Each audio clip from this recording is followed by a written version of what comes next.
ఎమ్మెల్యేగా ఉన్నంతకాలం పలాస నియోజకవర్గానికి సాగునీటి ఇబ్బందులు ఉండవని ఎమ్మెల్యే గౌతు శిరీష హామీ ఇచ్చారు. శ్రీకాకుళం జిల్లా వజ్రపు కొత్తూరు మండలం పెద్ద బొడ్డపాడు వద్ద వంశధార నీటికి ఎమ్మెల్యే జలహారతి ఇచ్చారు. వైసీపీ దుష్ప్రచారాలపై శిరీష మండిపడ్డారు. వైసీపీ పాలనలో పలాసకు ఎటువంటి అభివృద్ధి జరగలేదని విమర్శించారు.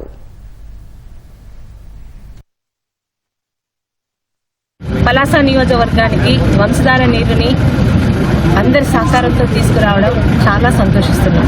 ఏ ఒక్క సంవత్సరం కూడా మిస్ అవ్వనివ్వము. గత 5 సంవత్సరాలు కనీసం మేజర్ మైనర్ ఇరిగేషన్ కి రూపాయి కూడా ఖర్చు పెట్టలేని అప్పటి ప్రభుత్వం ఈరోజు ఒక నెల ఆలస్యమైనందుకు గత వారం 10 రోజులుగా ఎలా ట్రోల్ చేస్తున్నారో మేము సోషల్ మీడియాలో చూస్తూనే ఉన్నాం.